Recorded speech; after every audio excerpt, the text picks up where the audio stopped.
Hello friends, welcome back to my channel Computer Concept with Monica। तो हम लोग operating system के अंदर मेमोरी मैनेजमेंट की सीरीज को डिस्कस कर रहे थे। तो मेमोरी मैनेजमेंट टेक्निक हम आज ही डिस्कस करने वाले हैं। लास्ट लेक्चर में हम लोगों ने मेमोरी क्या होता है, मेमोरी हायरार्की को डिस्कस किया, एमएमयू को डिस्कस किया और लॉजिकल फिजिकल एड्रेसेस को डिस्कस किया, उनमें डिफरेंस को डिस्कस किया। तो आज हमें डिस्कस करनी है मेमोरी मैनेजमेंट की टेक्निक। तो we have two types of the technique. First one is contiguous memory technique, next one is non contiguous memory management technique. ठीक है, तो कॉन्टिग्युअस हमारा दो टाइप का है, fix partition scheme and variable partitioning scheme. ठीक है, नॉन कॉन्टिग्युअस के अंदर हमारे पेजिंग, सेगमेंटेशन, ये सब कुछ आते हैं। तो सबसे पहले वन बाय वन इनको डिस्कस करेंगे। तो सबसे पहले हमें कॉन्टिग्युअस का मतलब समझ में आना चाहिए। कॉन्टिग्युअस का मतलब क्या है कि सपोज करो हम लोगों ने कोई भी एक एरे का एग्जांपल ले लेते हैं। तो एरे में हम लोगों ने 10 वेरिएबल्स का एक एरे ले लिया। ठीक है, तो हमने 10 वेरिएबल्स के अंदर सबसे पहले उसको नाम दिया A0, A1 up to A9 तक। ठीक है, इस टाइप से हम लोगों ने उनका नाम रख दिया कि फर्स्ट एलिमेंट का नाम है A0, नेक्स्ट वाले का A1 एंड लास्ट वाले एलिमेंट का नाम है A9। ठीक है, अब उनकी हमें कोई ना कोई वैल्यू डालनी होगी, एंटर करनी होगी। हम लोग क्या करते हैं कि वैल्यूज डालेंगे।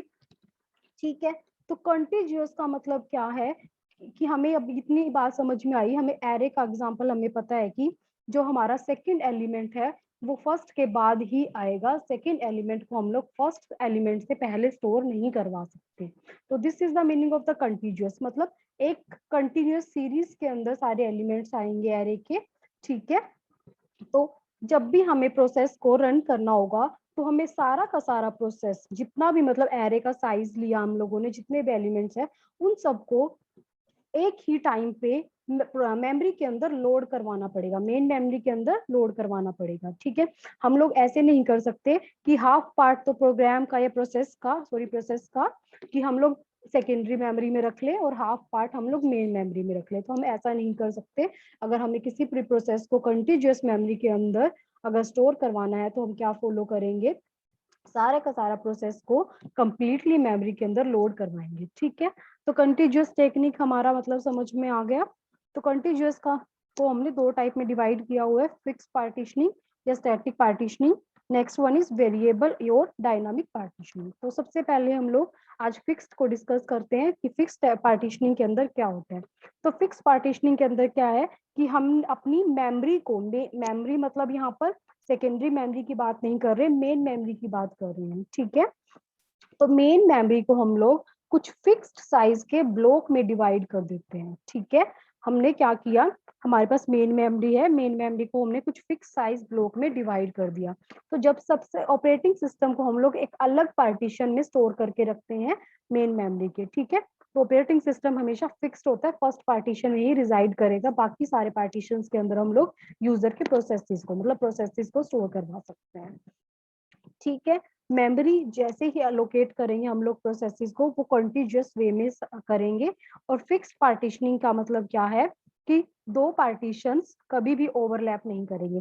तो इस वाली फिगर में सबसे पहले समझने की कोशिश करते हैं। तो इस फिगर में क्या दिखाई दे रहा है आपको कि ये एरो देखो आप, ये एरो क्या है, एक ब्लॉक है जिसका साइज है 4 MB। नेक्स्ट एरो क्या है, ब्लॉक साइज है 8 MB का, ये 8 MB है।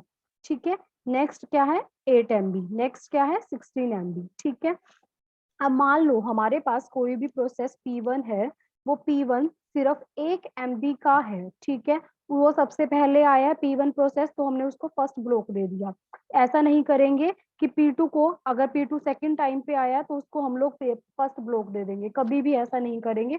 जो सिस्टम में पहले आया है, P1 पहले आया तो P1 को ही हमें क्या करना है, फर्स्ट ब्लॉक असाइन करेंगे। ठीक है, तो हमने क्या किया, P1 प्रोसेस को 1 MB का स्पेस यहाँ दे दिया, तो कंप्लीट ब्लॉक के अंदर हम लोग उस प्रोसेस को स्टोर करेंगे। ठीक है, कोई P1 और P2 दोनों प्रोसेस ब्लॉक को शेयर नहीं कर सकते। तो यही मतलब है इस लाइन का, the partition can not overlap.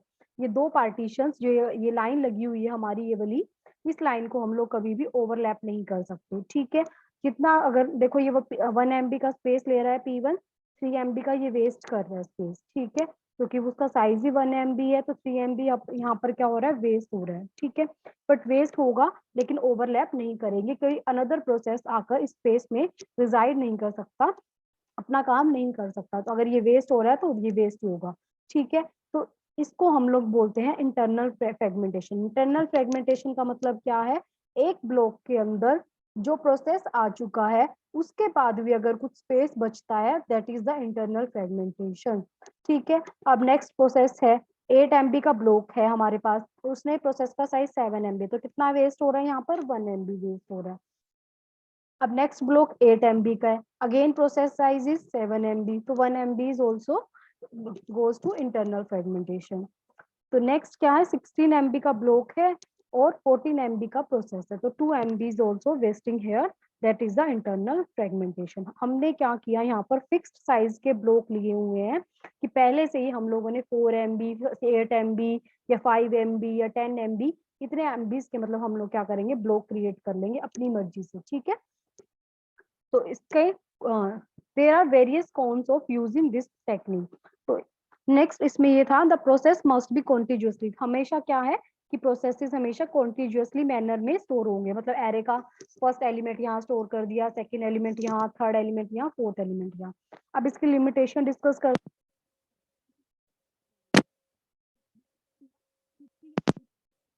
रहा था, this is the internal fragmentation. हम लोग यहाँ डिस्कस करते हैं, इस वाली फिगर में देखने की कोशिश करो तो देखो, कोई भी प्रोसेस P1 है वो 3 MB का था और 1 MB यहाँ पर क्या हो रहा है, वेस्ट हो रहा है। कोई प्रोसेस P2 है वो सेकंड ब्लॉक में आया, 3 MB, ठीक है, था, वो भी 1 MB को वेस्ट कर रहे हैं। प्रोसेस 3 MB का है, 1 MB, ठीक है, 4 प्रोसेस आया, उसको फोर्थ ब्लॉक भी 1 MB। हमारे पास वाले स्पेस को अगर काउंट कर ले, अनयूज्ड स्पेस को काउंट करें तो कितने MB हो गया, 4 MB हो गया। तो ये this is the internal fragmentation. Internal fragmentation का मतलब क्या होता है कि कोई भी ब्लॉक किसी भी प्रोसेस को अगर हम एलोकेट कर दें, तो जितना प्रोसेस का साइज है उसके बाद अगर कोई ब्लॉक, अगर उस ब्लॉक में स्पेस बचता है, अनयूज्ड स्पेस बचता है, that is the internal fragmentation. तो नेक्स्ट इसकी लिमिटेशन क्या है, एक्सटर्नल फ्रेगमेंटेशन। एक्सटर्नल फ्रेगमेंटेशन का मतलब क्या होता है कि हम इस वाले एग्जांपल में ही समझने की कोशिश करते हैं। तो एक्सटर्नल फ्रेगमेंटेशन हमारे पे क्या कहती है, देखो यहाँ पर हमारा 4 MB का स्पेस बच गया था, कोई अनदर प्रोसेस है P5 नाम का, ठीक है, P5 नाम का प्रोसेस आया, उसका स्पेस कितना है, कितना स्पेस चाहिए, 4 MB।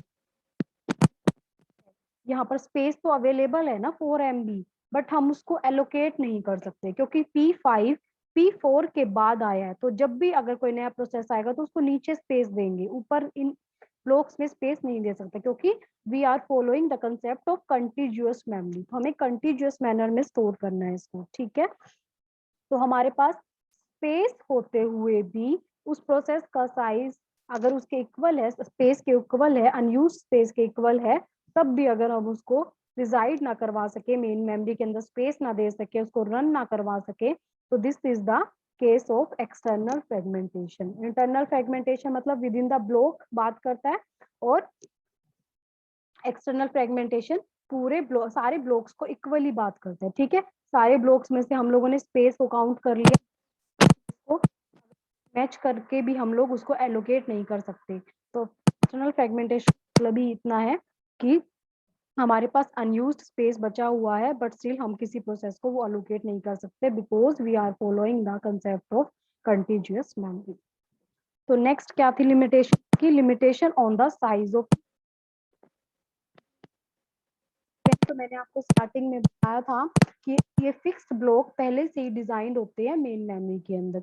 अगर मान लो ब्लॉक का साइज है सारे, मतलब ये 4 ब्लॉक्स हैं, वो सारे के सारे ब्लॉक्स क्या हैं, 4 4 MB के हैं, तो कोई भी नया प्रोसेस आया, स्टार्टिंग में ही आया, चाहे वो प्रोसेस नहीं है, ठीक है, मान लो P1 नाम का कोई प्रोसेस आया, तो P1 का साइज कितना था, मान लो 6 MB था, बट यहाँ पर ब्लॉक का साइज क्या है, 4 MB, तो भी हम लोग उसको अलोकेट नहीं कर सकते, हमारे पास जो ब्लॉक का साइज है ओनली 4 MB, और प्रोसेस का साइज क्या है,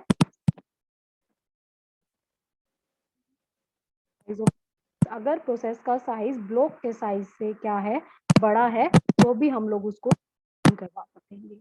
ठीक है। नेक्स्ट इसकी लिमिटेशन क्या है, degree of multi programming is less. तो अब हम लोगों ने डिस्कस किया कि मल्टी प्रोग्रामिंग डिग्री का मतलब क्या है, कि more and more processes reside in the main memory. ठीक है। बट यहाँ पर मेन मेमोरी हमें पता है कि मेन मेमोरी की एक लिमिटेशन होती है, उसका लिमिटेड साइज, तो साइज ही लिमिटेड है, और ऊपर से हमने उसको ब्लॉक्स में डिवाइड कर रखा है, और स्पेस भी हमारा पेस्ट हो रहा है, इंटरनल फ्रेगमेंटेशन हो रही है, एक्सटर्नल फ्रेगमेंटेशन हो रही है।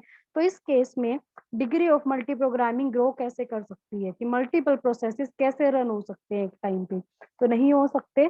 तो दिस इज द लिमिटेशन कि degree of multi programming is less. तो this is all about the fix partitioning. I hope आपको मेरा लेक्चर समझ में आया होगा। नेक्स्ट लेक्चर में हम लोग वेरिएबल डायनामिक पार्टीशनिंग को डिस्कस करेंगे। Thank you.